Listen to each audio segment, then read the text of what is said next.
As Ms. McKenzie said, my name is Alex. I'm one of the staff attorneys here at Center for Elder Law and Justice, coming to you live from our downtown Buffalo office. I hope everyone is having a really good morning, and I'm excited to delve into some housing court basics with everybody. I've titled this presentation Housing Court 101, so by no means is this going to be an exhaustive overview of the housing court procedure, but it will hopefully give everyone just a glimpse into some of the basics, some of the things that you want to know. And while our office does not represent landlords, we represent tenants, and this presentation is geared primarily for tenants. I'm sure that there are plenty of things for landlords to glean from this presentation as well. So let's dive right on into it. There we go. So just a quick overview of the agenda for this morning. I do want to go over some terms that you want to know for housing court. Basically a glossary, because sometimes we get lost in the jargon, and people often will say, well, I don't know what this means. So we're going to try to break some of that down. Then the eviction process as a whole, sort of go from front to back through the entire thing and give sort of a summary of what happens, some potential eviction defenses, and some things that you want to prepare if you're in those circumstances. And finally, we're going to touch on housing code violations. That's another type of case our office represents people in. And I've represented people as well in the city of Buffalo and Erie County who have had some housing code violation citations in court. And so we'll go down that process a little bit. If you do have any questions, we're going to get to a quick disclaimer. Please note that especially after COVID, a lot of the laws in your state regarding evictions changed very quickly and very drastically. So everything that I'm going to say is current as of today, July 19th, 2022. But things could change over the next few weeks or months. So just please be aware of that if you're watching this video at a later date. And then this presentation is for informational purposes only. It does not constitute legal advice. I'm giving some broad examples. I'm not giving any specific advice. And if you have a specific situation that you would like advice on, please contact an attorney. I will have some resources at the end of the presentation for you to do so. And please just note that if you do ask a question that is of a very personal nature or for a personal situation, I will most likely not answer that and will refer you to talk with an attorney and privately, so that you do not waive any sort of confidentiality, and so that there can be more of a back and forth on your specific situation.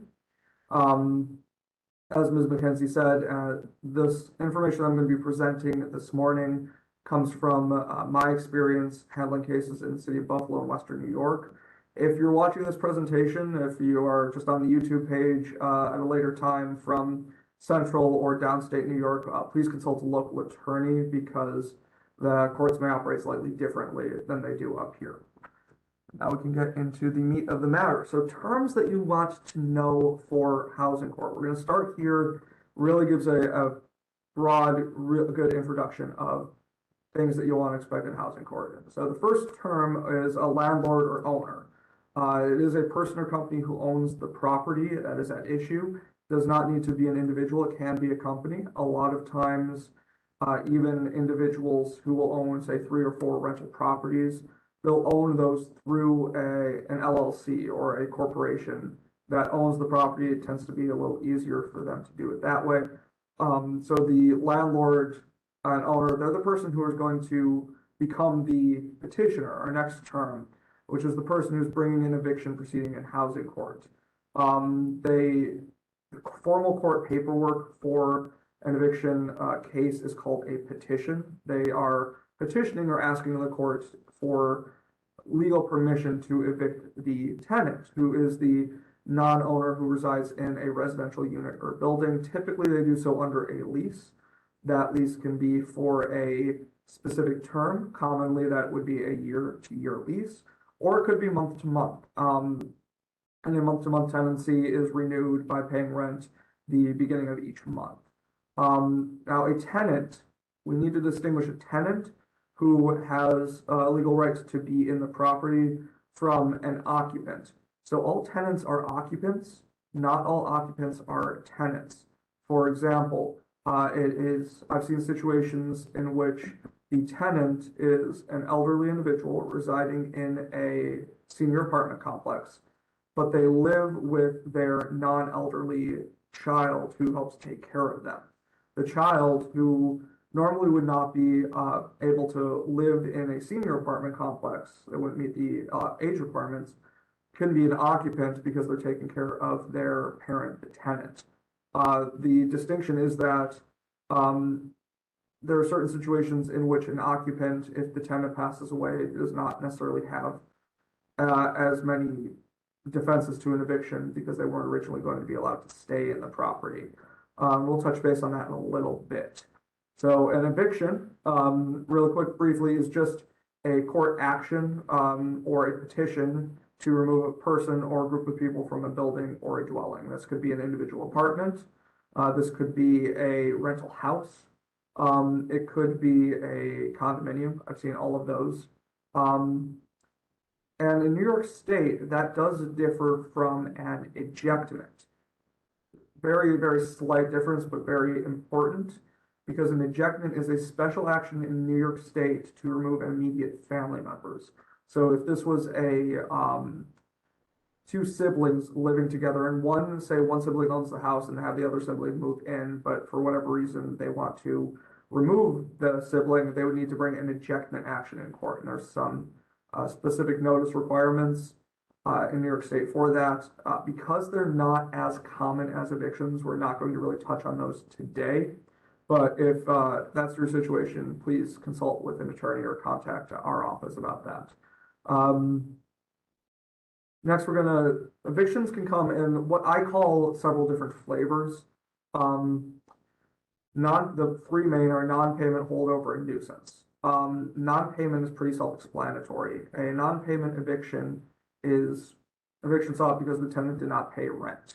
Whether the tenant withheld rent because of some defect in the property could be a defense, but when they were asking the court for a non-payment eviction, the landlord must specify rather, that there is an amount of rent due and owing and which months that rent accrued from.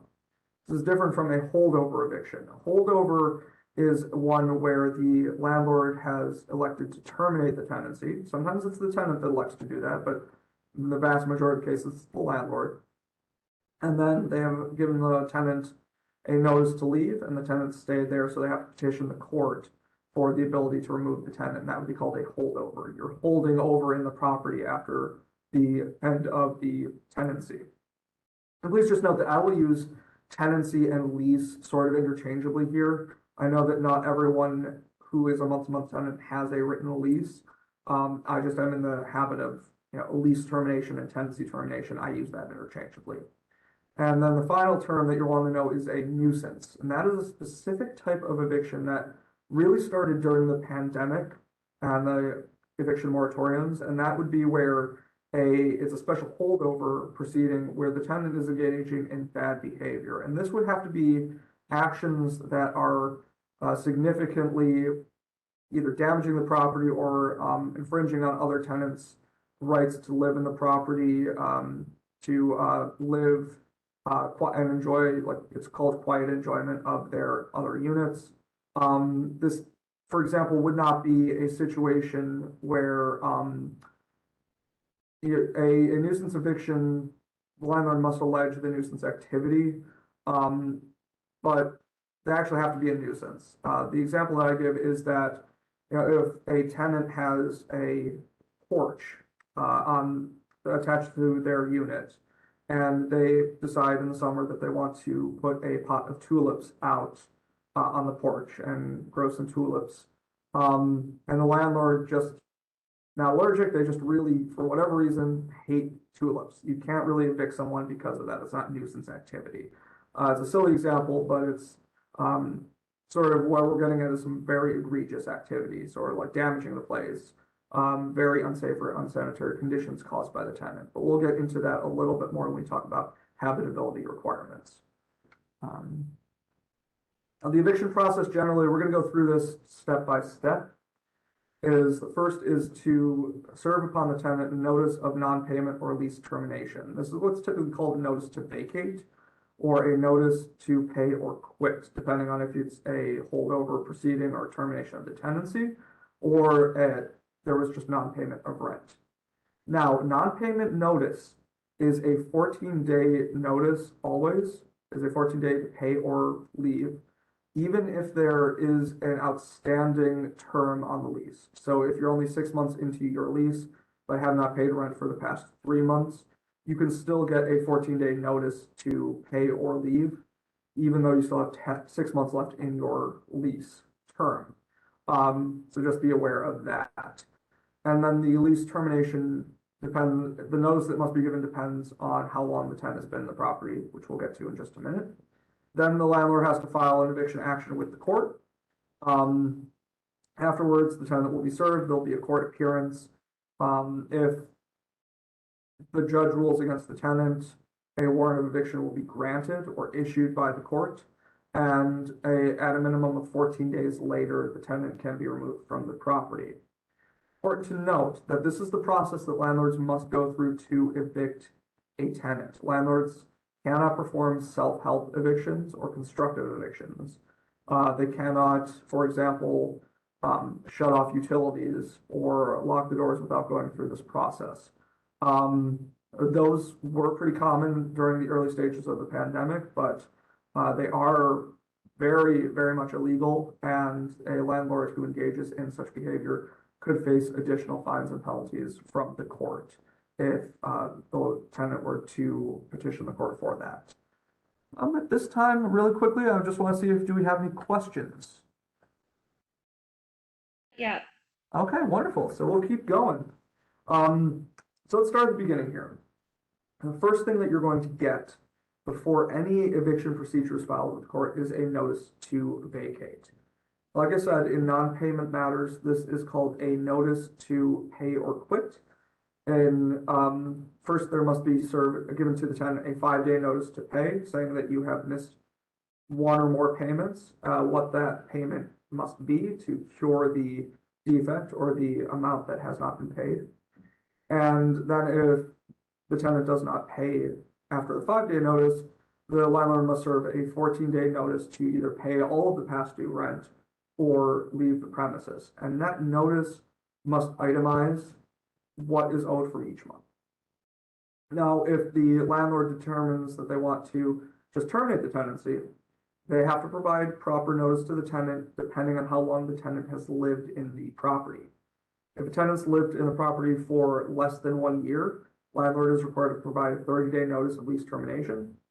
That is 60 days if the tenant has lived in the property between 1 and 2 years.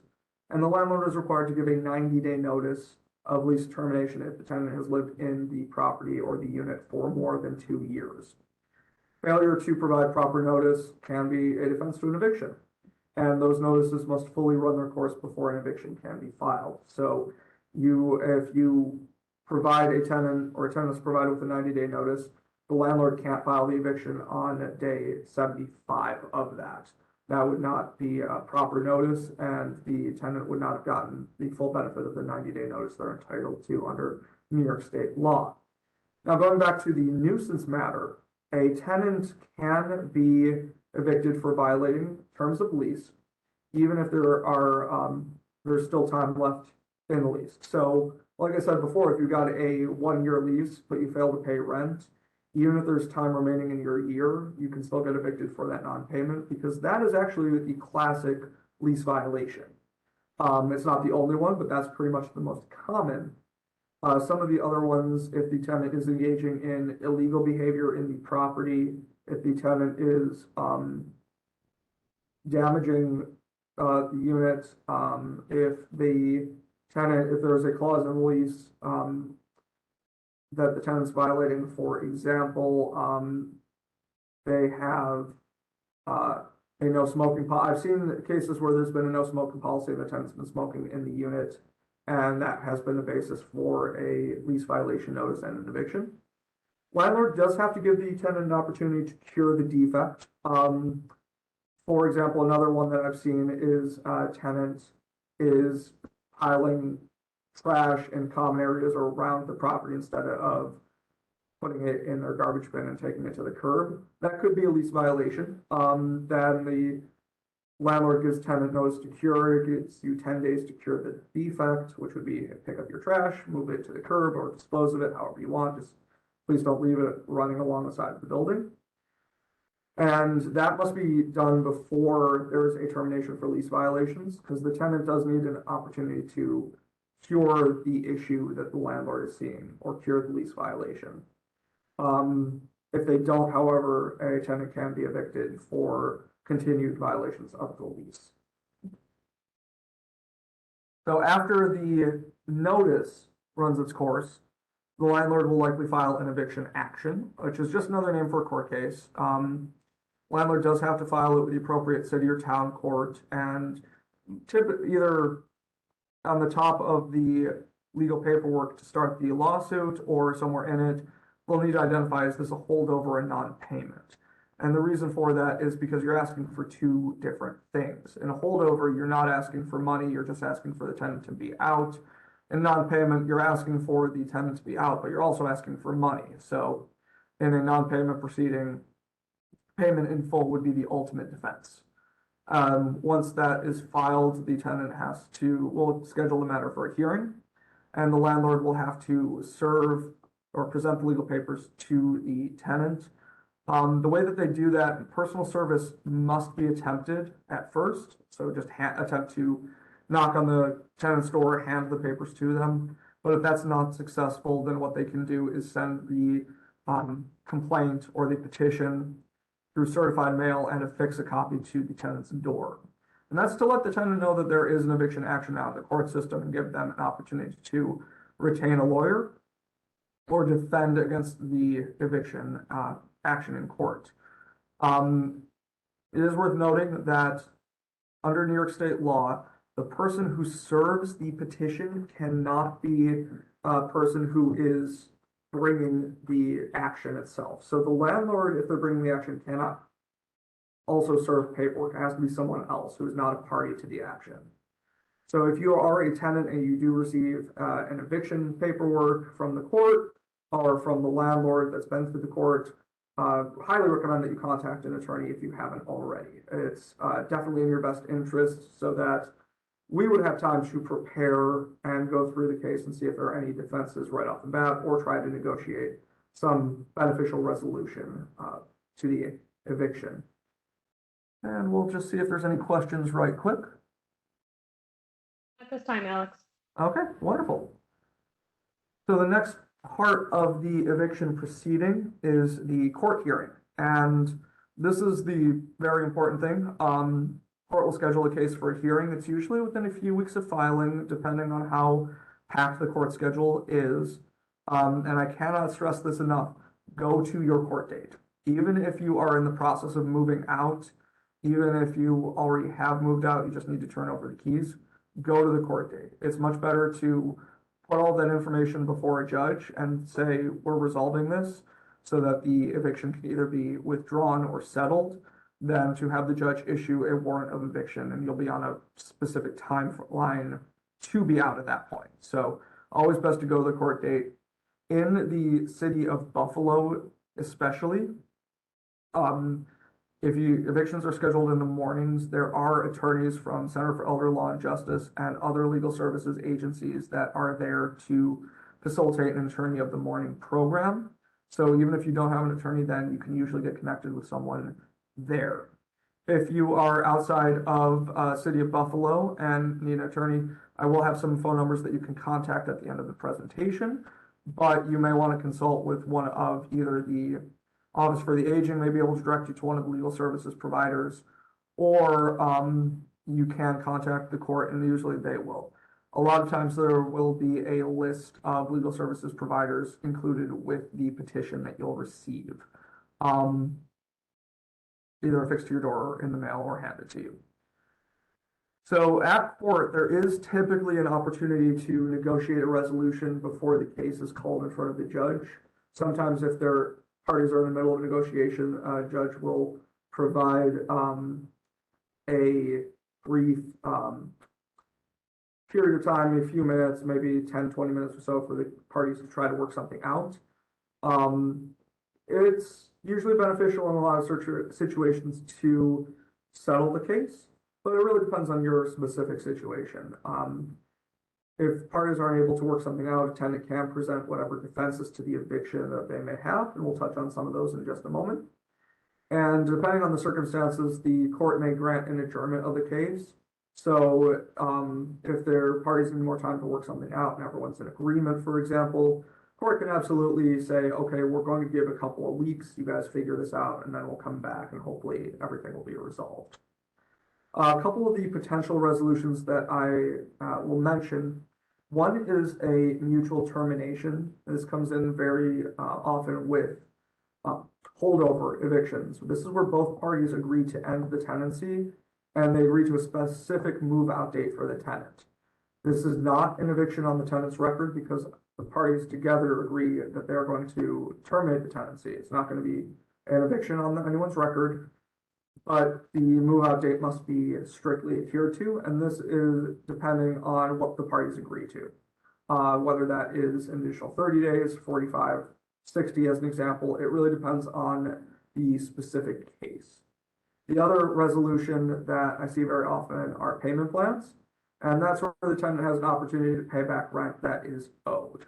Almost always there is a clause in the payment plan that if the tenant misses a payment, the landlord can proceed with the eviction without going back to court. So just be aware of that. And if you are thinking about a payment plan, one thing I do recommend people is to be realistic on what you can afford and what the opposing party may accept.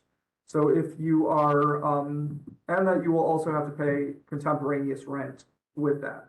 So you have to pay your normal rent plus some additional funds on top of that to cure what is owed or fix what is owed from months that you have missed. So just be very cognizant of that when you're determining based on your own financial situation what you can do. Now, if the judge rules in the tenant's favor, now say that there was a successful defense to the eviction, more often than not, the eviction can be dismissed, but the landlord can refile and do it correctly the next time. There's a procedural error. We'll talk about some of those, but please just keep in mind that it provides some time, but it's not going to be they could never evict you ever again in the future situation. And if the judge rules for the landlord, then they will issue a warrant of eviction. Moving on to the next slide, talking about the warrant of eviction. And this is the document or court order that allows the landlord to either contact the sheriff's office or the marshal's office to remove the tenant. Depending on which town you're in, it will either be the local sheriff or the city marshal. New York State requires a minimum of 14 days between when the warrant is issued and when the tenant can be removed. So today is the 19th. It would be if a warrant of eviction is issued today, that would be 2 weeks from today when the tenant could be removed. A lot of courts will give a little bit more time, but not very much, depending on the circumstances. But note that 14 days is the minimum. When the legal removal takes place, we call that, and that's the term that we use, is that the warrant executes. Execute as in it goes into effect. And that is when an eviction will be on your record, if there is a warrant that executes. Now, a mutual termination will typically try to delay when a landlord can execute the warrant. They will still get the warrant usually at the court date, but they can't actually use it until after the specified move-out date. And just note that if the warrant of eviction is issued in non-payment matters, payment in full prior to the warrant executing can resolve the case entirely if you're able to pay the full balance back prior to that. Please note, though, that a landlord in a non-payment proceeding is not obligated to enter into any payment plan or take partial payments.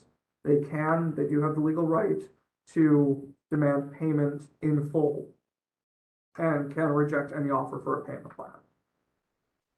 I think I saw one question come in. I came in right when you asked if there were any questions, so I was waiting. Oh, wonderful. There is an attendee here from New York City, and they've heard that some towns and counties in New York State that housing court is not always presided by judges. Is that the case in Erie County? Erie County, it depends on where you are in Erie County.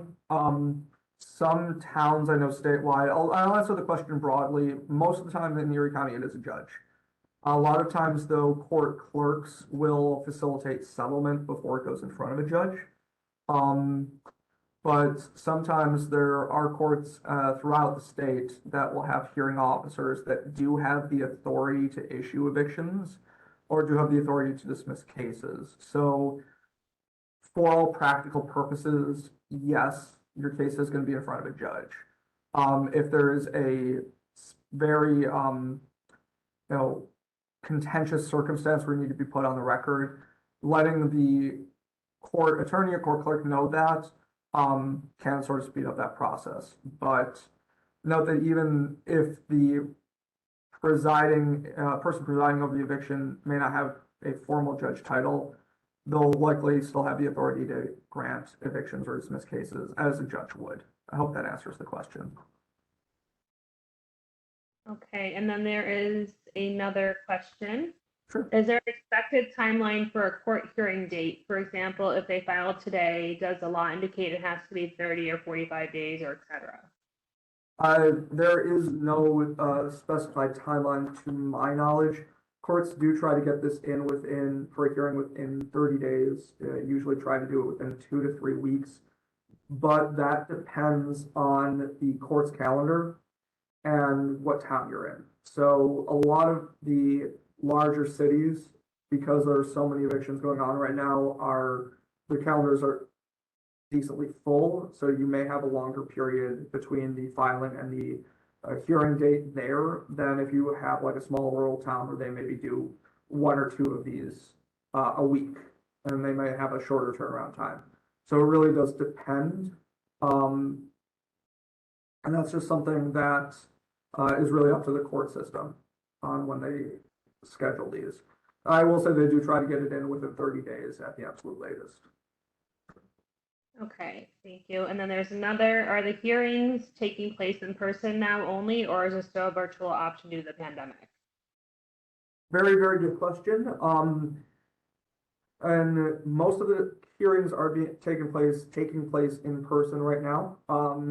However, because we're in Erie County does have a town and village hub court system. So if it's an eviction filed in a town or village in Erie County, it will get kicked to the city of Buffalo, and those appearances will be virtual. Otherwise, some courts are scheduling virtual conferences to try to settle a matter prior to an in-person hearing. So the best thing that you can do is whatever town you're located in, call your town court and ask what their procedure is. It really depends on where you are. And if there is a situation where you are having difficulty accessing the court in person and need a virtual appearance, politely ask the court clerk if that's something that they can accommodate, or contact an attorney and see if the attorney can appear for you in person and you'd be available by phone. Those are just a couple ways that you can try to get around that if there's some issue with actually physically going to the hearing. Okay, I think that's it for now. Okay, awesome. Thank you. Those are all very good questions. So kind of moving on, I did mention self-help evictions earlier, and there's something that landlords cannot do. They, again, are illegal. They did become more prominent during the pandemic when we had very strict eviction moratoriums in place in New York State. And what a self-help eviction is, it is an eviction without going through the proper court process. The classic example of this is you did not get any notice, say you were 2 months behind on rent, you didn't get any notice to pay, you didn't get any court notice. However, you show up one day and you can't get in your apartment and the landlord's changed the locks. You call up your landlord and say, well, yeah, we locked you out, you missed 2 payments. That is not legal under New York State. Neither is the landlord shutting off utilities for non-payment of rent. They still must maintain a habitable apartment throughout the eviction process. So if the landlord, say it is February, you miss a payment, and so the landlord shuts off your heat, if it was the landlord's responsibility, so that you are forced to move, that could be considered a constructive or a self-help eviction, which would not be allowed under New York State law. Slight distinction, but important. If it is the tenant's responsibility to pay for the utilities and they do not, and the utility company for non-payment shuts them off, that may be a slightly different situation. So I'd consult with an attorney on that, because that's not the landlord taking any issue with that. It is the utility company. So if there is also a situation where you've been subject to a lockout or self-help eviction, contact an attorney on that immediately, and also contact your local police or your sheriff's office, because they can tell you if there was a legal eviction. They keep records of that, and they may be able to help you get into the apartment. Another example of a self-help eviction that I've seen is a landlord just straight up removed the doors and one of the windows from the unit. They're not allowed to do that, and at that point, please call the police, and the police will typically either say you need to replace that. Sometimes if they say it's a civil matter, you may want to contact an attorney as well on that. But if you're a landlord, go through the proper procedures, go through the steps. It will save you a lot of headaches down the road, and courts can impose, depending on your municipality, fines for self-help evictions or constructive evictions. Kind of touching on that is the warranty of habitability. This is a big thing and a big deal in housing law.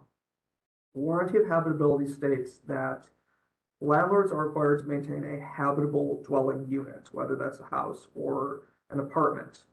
Typically, what this means is that utilities need to be on. Heat in winter is a big thing. New York State actually defines when an apartment needs to be heated and to what the temperature it needs to be heated to in the fall and winter months. They also must provide hot water. Another example is that there must be smoke or CO2 or the carbon monoxide detectors in the apartment. Now, all of these could be considered breaches of the warranty of habitability. Another example of that is if there is we got a big storm and, a branch, like through no one's fault of their own, a branch comes through and breaks apart one of the windows in the unit. So now water and the elements can get in. The landlord would be required to repair that. They would get some time to do that, but they would be required to make that repair. Failing to maintain a habitable dwelling unit or what we call abide by the warranty of habitability can let the tenant bring an action against the landlord or as a defense to an eviction if the apartment is not habitable. Typically, they would say if there was any damage to the tenant or the tenant had to go out and replace things, that would be something that they could either deduct from rent or sue the landlord for that money. Big thing. If there is an uninhabitable condition or a condition that would break that warranty of habitability in the apartment, tenants can withhold rent until the landlord makes those necessary repairs. So, for example, if there is the landlord provides the electricity, there is no electricity in the apartment for a period of time, the tenant can withhold the rent until that issue is fixed, or if there's no water or no hot water. Now that rent must be held in a separate escrow account. So please don't spend it, because what you're doing here is you're making a defense saying, I will pay you this rent, landlord, when you fix this issue. In order to raise that defense in court that you are withholding rent, if the landlord brings a non-payment proceeding, you must have it. And I have seen situations where a court required someone to actually post that rent money with the court so they could schedule a hearing to see if their apartment really was not habitable. However, for things like smoke or carbon monoxide or minor repairs, if the landlord is put on notice to either call them up, always get it in writing, send them letters saying, hey, the smoke detector is broken in the unit, we need a new one. It just failed. And they refuse to do it. The tenant can go out and purchase a new smoke detector, install that, and then deduct that money from the rent that they would normally pay. Always, always, always keep receipts if you do that, because if the landlord says, well, you didn't pay me enough, and you say, well, I replaced the smoke detector, and they say, well, I don't care, I'm still suing you for the rest of this rent, that can be a defense, but you do need to save the receipt. It's worth noting that even if the lawsuit is unsuccessful, it's still something a landlord could attempt. Another big thing is that landlords aren't liable to make repairs if the breach of the warranty of habitability was caused by the tenant, damage to the property. So we'll say that you've got a ground floor apartment, and you are a tenant okay, sorry, here's a good one. Tenant leaves a pot of grease sitting on the stove, turns the stove on, leaves it for whatever reason, catches fire, damages the unit. Now you've got smoke damage in the carpets, you've got smoke damage on the walls and fire damage on the walls, and causes a large issue because now the place is not habitable until that is fixed. That's a situation where the landlord could require the tenant to pay for that and would not be responsible for making the repairs. And if the landlord went ahead and did pay for the repairs and restoration, then the tenant could be sued for that. And I think I did see a couple of questions about this topic that I'd like to dive into. Okay, there are a couple of questions. Are there any protective population laws for eviction? For example, is there a different timeline for someone who is paraplegic versus a non-disabled individual? To my knowledge, that's not built into New York State law. A tenant or a landlord is required to make reasonable accommodations for disabilities, but the timeline remains the same. However, if you're negotiating, say, a mutual termination, or you can request that the judge, say, delay execution of the warrant of eviction due to those circumstances. There's definitely mitigating circumstances, but it would still be on the same eviction court timeline from filing to court date to when the warrant would be issued. Okay, and then there's another one. Is it possible for judges to rule for the landlord in a warrant of eviction if a warrant for eviction is not yet issued because both parties agree to a payment plan? But then they go on to with a money judgment instead of possessory judgment that does lead to the warrant of eviction being issued. Yes, as I understand the question, I'm just trying to get it set in my head that there's a situation where the judge does not issue a warrant of eviction but just issues a money judgment. Yeah, they absolutely can. They can say, well, the tenant can still live there, but the landlord can, either collect from the tenant and has a court ordered right to collect the remaining money from the tenant. It's very uncommon, but it is doable. What is more common is that the judge would stay the eviction and money judgment orders pending the tenant's ability to pay. That is much more common, because if the tenant says, well, I can pay this by X date, a judge may say, okay, well, I'll give you until that date to make the payment.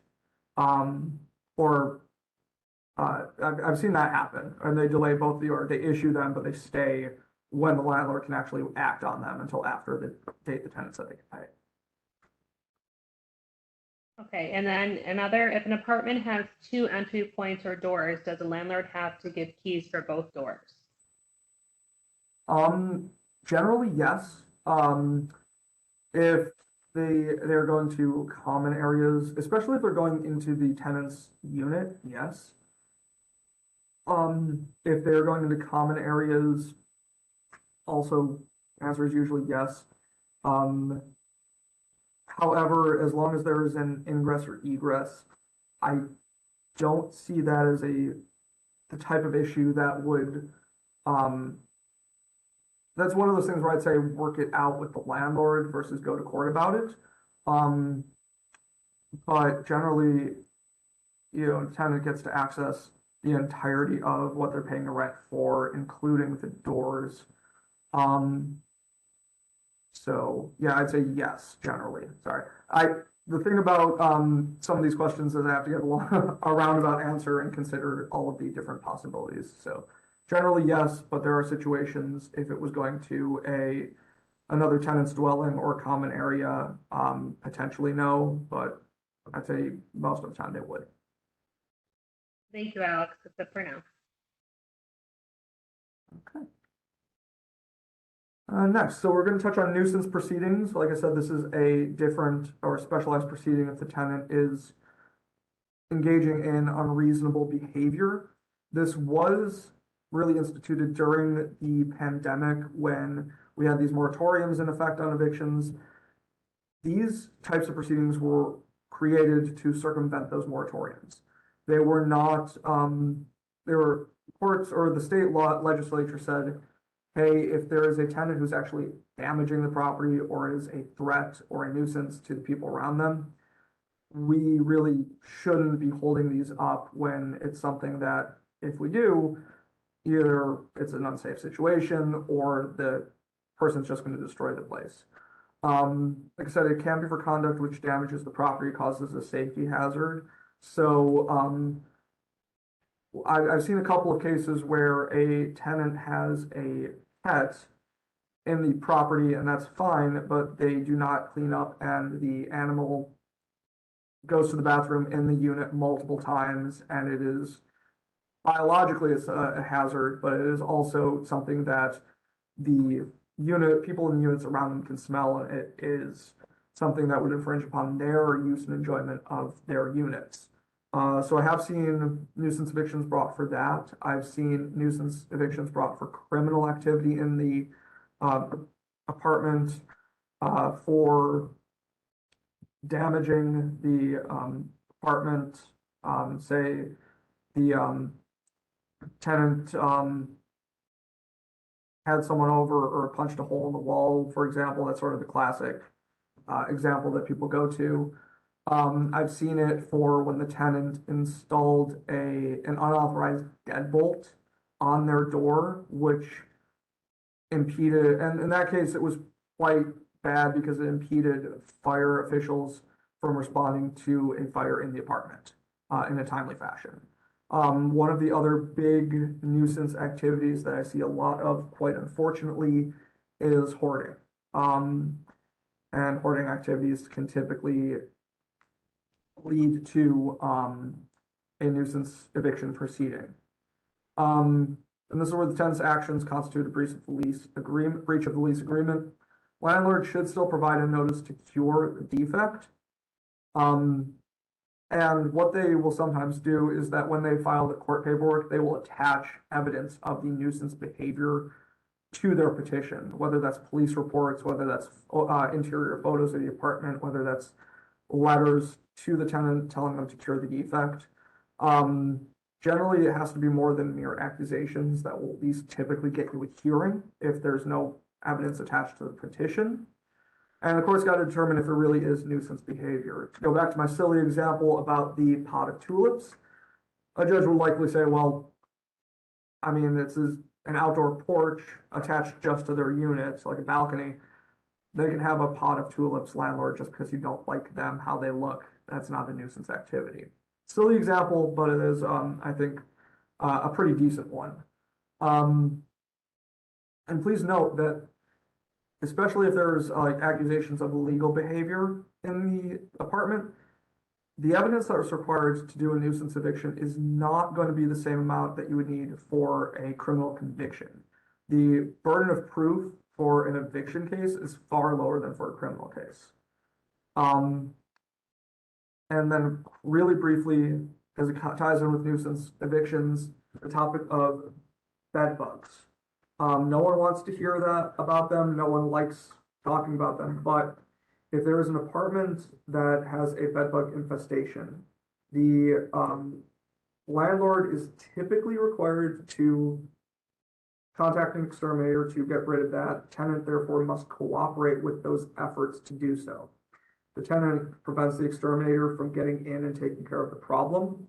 That could be something that would lead to a nuisance eviction. If the tenant can be shown to be the one who brought the bedbugs in the first place, that is likely going to be a very quick nuisance eviction. So just if there is a situation in which there are bed bugs, normally that is something that is a breach of the warranty of habitability, but the tenant's got to cooperate with their landlord's efforts to do an extermination. And if the tenant was the one who brought them, it's likely going to be a nuisance eviction that's going to be granted in favor of the landlord. And possible eviction defenses. We're getting to some of the very interesting stuff here. One, and this is probably one of the most common, is improper notice. So I talked about that 30, 60, or 90-day notice. Say that you lived in the apartment for 5 years and the landlord only gave you 30-day notice. Well, that's not proper. You can call the landlord up and say, hey, New York state law entitles me to a 90-day notice, which they may just serve on you that day. But if they go to court and you inform the judge, hey, this is not proper notice, that could be an eviction, a defense to the eviction. It would necessitate the judge dismissing the eviction petition, but then the landlord could just renotice you and refile after the 90 days are up. So just something to keep in mind. For non-payment cases, payment in full is the ultimate defense. It's called actually curing the defect. So if you owe, say, $2,000 in back rent and you can show up at court with that money, pay in full, the landlord, if it is payment in full, must accept that and then must withdraw the eviction proceeding. You can pay in court. However, it may be beneficial to have a paper trail, so like a money order or a certified check. Another defense is that the nuisance activity was cured. For example, that the trash was accumulating around the yard. The landlord gave a 10-day notice to cure, which they are supposed to do. And the tenant went out and picked everything up and hasn't had an issue with that since. That would be a defense to the eviction. And then another defense, of course, is that the tenant has vacated the property. You do want to make sure that if you vacated the property, you turn in the keys and notify the landlord that you fully moved out. And this is another thing, up and tell the court that you've moved out. And if you haven't turned the keys over, you may be able to do that at court. Courts are usually willing to facilitate that. Really quickly also, I think we're running out of time soon. ERAP, the Emergency Rental Assistance Program in New York State. It is the one moratorium that is still going on. If a tenant has an ERAP application pending, or if the tenant has been approved for ERAP and has been paid, they can't be evicted for non-payment during that period that was covered by that accepted ERAP payment. The landlord can't collect late fees for that as well. And the tenant can have their monthly rent increased for a year after acceptance, and they would not be able to be evicted if the landlord decides, hey, I want to terminate lease again for that rent that I just collected the ERAP on. Please note that if you are filing an ERAP application now, that the program is currently only reviewing applications that were filed before March 31st of this year. So please note that. Although the moratorium would technically apply, courts are in some situations where it's clear that the tenant would not receive this money, maybe giving a brief stay, but it's not going to be an indefinite hold on the eviction. The other thing too is that if your ERAP application has been paid out and you have missed rent after that, that can be the subject of a new eviction proceeding. So, or any lease violation after ERAP paid out can be subject to a new eviction proceeding. So please just note that. I'm only touching on this briefly because ERAP is still something that is going on. It is, however, much more limited than it was, we'll say even a year ago. Same thing with the New York State eviction moratorium. It was originally put in place due to the COVID-19 pandemic. It did prevent landlords from evicting tenants who are experiencing COVID-related hardship. That's really all I'm going to say about that because that did end January 15th of this year. If you have an ERAP stay, that will likely still apply, but that's the only moratorium. And one other thing to note, because I've seen that, it was a moratorium or a hold on eviction proceedings. It was never a cancellation of the obligation to pay rent. So even during the pandemic, tenants were obligated to pay rent. The whole point of the ERAP program or programs like Stand Up Buffalo was to assist tenants who could not pay rent during the pandemic. But if a tenant just chose to not pay rent because they thought they didn't have to, that's not the case. Rent was still owed. And courts will evict for rent that was owed during 2020 and 2021 if there is no ERAP application pending. Any questions?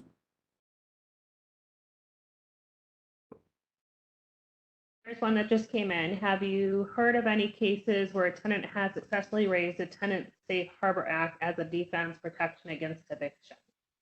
Yes, I have. It's not as common as it was even like 6 months ago. That is still something that's in place. The Tenant Safe Harbor Act does restrict under what circumstances a landlord can evict during a COVID-19 period while the tenant was experiencing the COVID-19 related hardship. A lot of the cases, though, that we're seeing now, they were stayed from the Tenant Safe Harbor Act.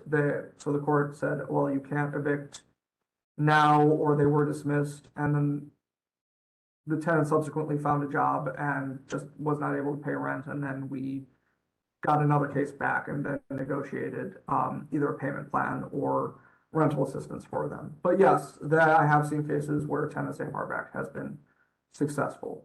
It was not as locked tight as the moratorium and still isn't, but it is still something that can be used, albeit in a much more limited capacity now.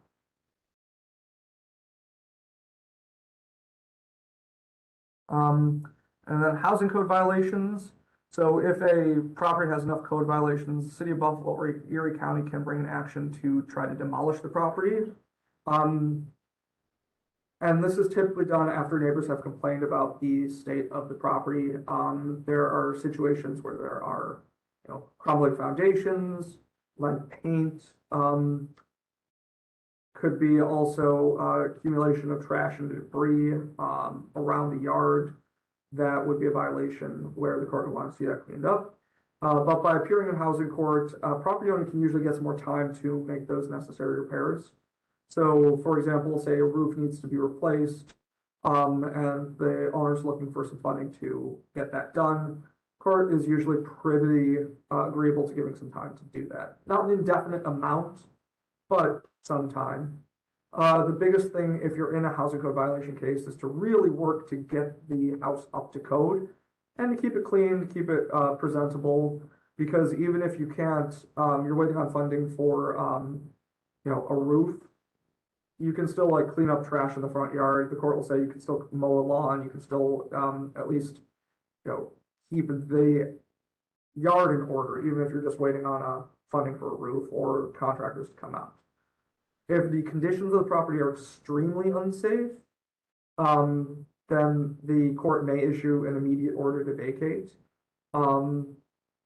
If there's like severe foundational issues, severe infestation of rodents or other vermin, we'll say no working utilities, exposed wiring is another one where that's going to be kept on a very short leash. But the big ones are natural gas leaks, and probably I've seen open sewage, and that usually results in a very quick order to vacate. But those are the two big ones. One thing I can say before you begin any serious work on a property, contact the property inspector's office because they can tell you what needs to be done and how what you need to do to bring that up to code the right way. Last thing you want to do is paint over a house with lead paint to find out, hey, you needed to go to the city, take a course, get that removed in a specific way, and now you got to do the whole thing over again. So better do it right the first time than to wait.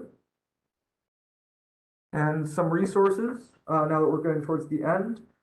Center for Elder Law and Justice, we do have a free senior legal advice helpline. Is at 1-844-481-0973. That is toll free. I recommend this if this is someone, if you're a landlord seeking just some basic advice, give that a call. And then our main office number is 716-853-3087. If you're facing an eviction in the Western New York area, please give us a call. We'll see what we can do for you. And we do partner with several other legal services agencies in the area to provide eviction defense representation for tenants.